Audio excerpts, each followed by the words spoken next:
জেনাবা বিচারের মধ্যে লিপ্ত হয়, জেনাবা বিচার করে ছবিগুলো ইউটিউবের মধ্যে ঢুকাই দেওয়া হয়। এগুলো দেখে দেখে মুসলমানের ছেলে মেয়েরা নিজের চরিত্রকে ধ্বংস করে দিচ্ছে। বলার ভাষা নাই। এখন আরো শুনলাম আমাদের দেশে বিপদগামী একদল মহিলা, মা জাতির কথা বলতে নিজের কাছে ভয় লাগে।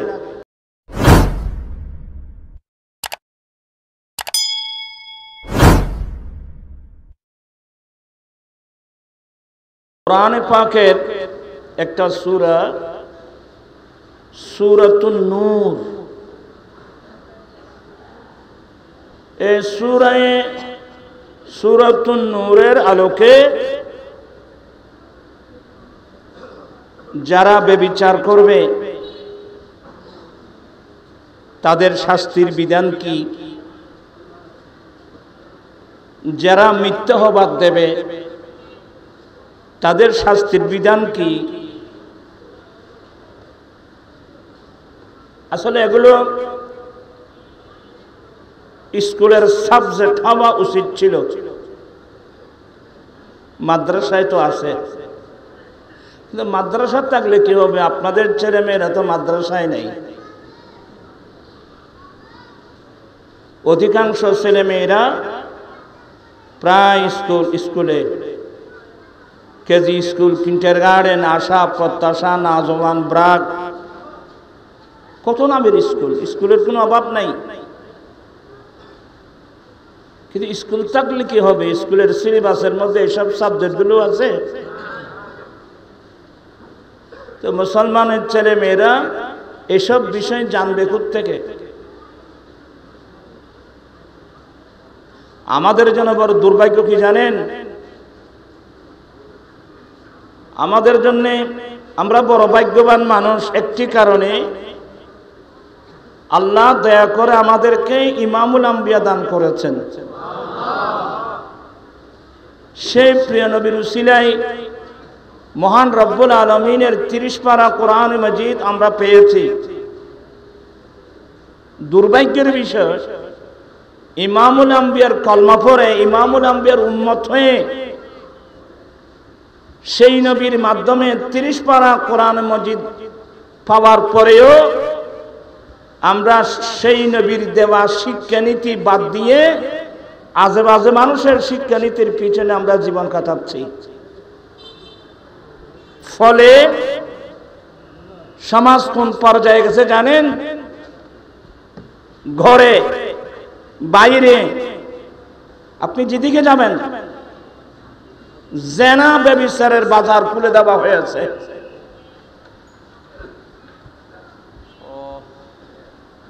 কিন্তু তার পরিণাম ফল কি হবে? আমরা তো অন্ধ মানুষ, গেলে তো বুঝবেন। গোটা দেশ জেনা ব্যভিচারের মধ্যে লিপ্ত হয়ে গেছে। আর বিশেষ করে ওই যে একটা মোবাইল আছে না, কথা বলছেন না কেন আপনারা? একটা অ্যান্ড্রয়েড সেট মোবাইল, আগের মতো আমাদের মোবাইল এগুলো ব্যবহার করা হয় না। বড় বড় স্ক্রিন টাচ যেখানে আছে এই মোবাইলগুলো ব্যবহার করা হয়। আর বিধর্মীরা, এদের তো কোনো বিধর্মীদের কোনো ধর্ম নাই, এরা চতুষ্পদ জন্তুর মতো, চতুষ্পদ জন্তুর যারা নিকৃষ্ট।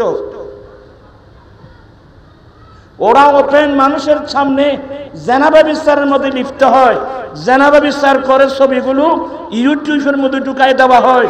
এগুলো দেখে দেখে মুসলমানের ছেলে মেয়েরা নিজের চরিত্রকে ধ্বংস করে দিচ্ছে। বলার ভাষা নাই। এখন আরো শুনলাম আমাদের দেশে বিপদগামী একদল মহিলা, মা জাতির কথা বলতে নিজের কাছে ভয় লাগে। একদল মহিলা যাদেরকে পতিতা বলা হয়, আমি বলছি না পতিতা, আমি বলবো বিপদগামী মহিলা। এদেরকে দেহ ব্যবসা করে উপার্জনের জন্য সরকার নাকি লাইসেন্স দেওয়ার ব্যবস্থা করছে। ব্যবস্থা না, লাইসেন্স অলরেডি লাইসেন্স আগে দিয়েই ফেলছে।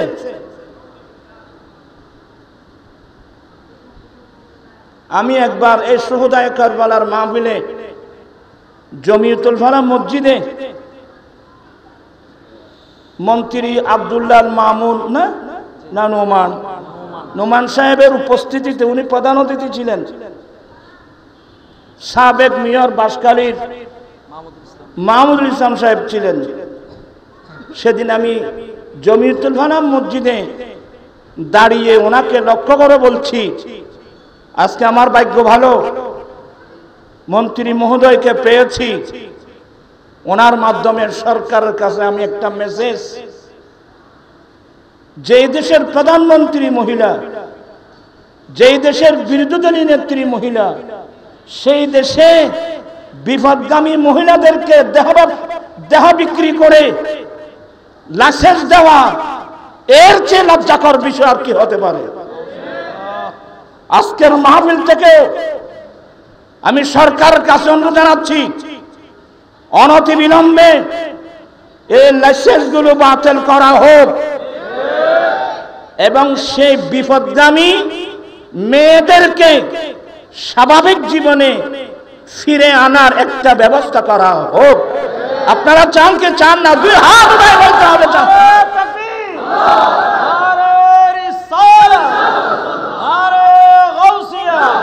পবিত্র শুহাদায়ে কারবালা বলতে লজ্জা লাগে।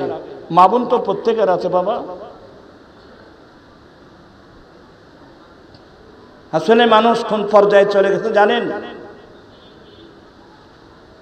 আমরা কোন পর্যায়ে চলে গেলাম? বসুন, আলোচনা কিন্তু ব্যাপক। এরা বাস দিয়েছে, এরা কি বুঝে? আল্লাহ বলেন, হে নবী,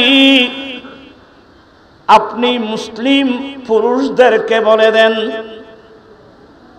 মুমিন পুরুষদেরকে বলে দেন, যেন এরা নিজের চোখের দৃষ্টি নিচু করে লজ্জাস্থানকে যেন হেফাজত করেন।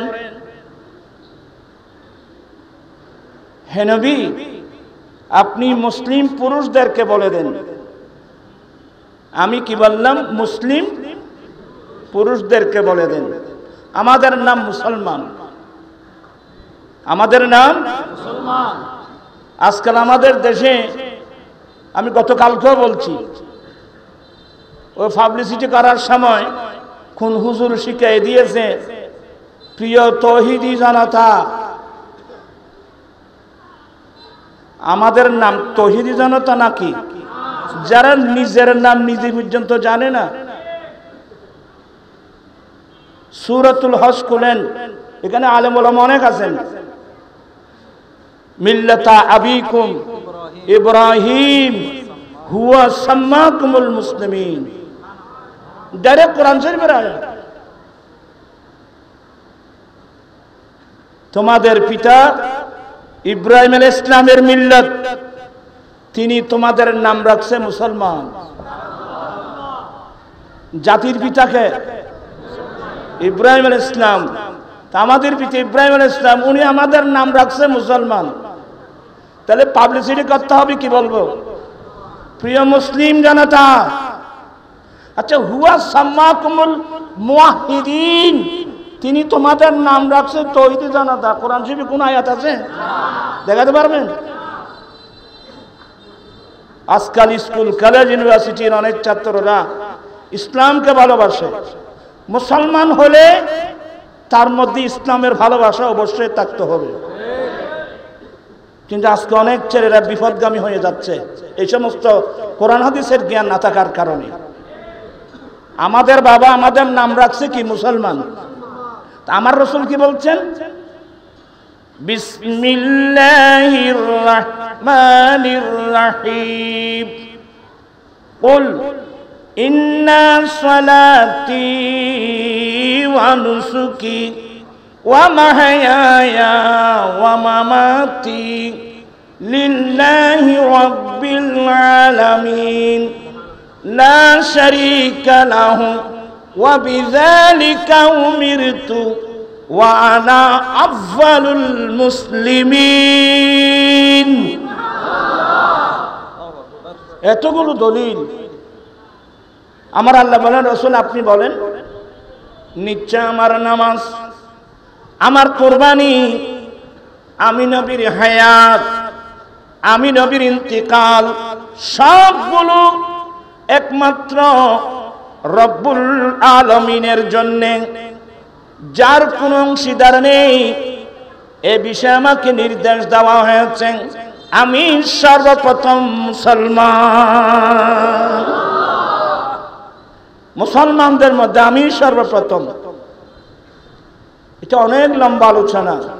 নবী আসছেন দুনিয়াতে পরে, কিন্তু বলছেন ওয়া আনা আফযালুল মুসলিমিন, আমি তো সর্বপ্রথম মুসলমান। এগুলো কি জন্য? ধারণা দেওয়ার জন্য বলছি। আমাদের জাতিপিতা ইব্রাহিম আলাইহিস সালাম আমাদের নাম কি রাখছেন? মুসলমান। আর আমার রাসূল বলছেন আমি প্রথম মুসলমান। তাহলে স্পষ্ট হয়ে গেল আমাদের পাবলিসিটি হবে প্রিয় মুসলিম জনতা। আমি কি জিনিসটা আপনাদেরকে বুঝাতে পারলাম? হেদায়েতের মালিক আমি না বাবা, আমার কাজ হলো বুঝাই দেওয়া। আল্লাহ সবাইকে এই সমস্ত কথাগুলো বুঝার তৌফিক দান করুন।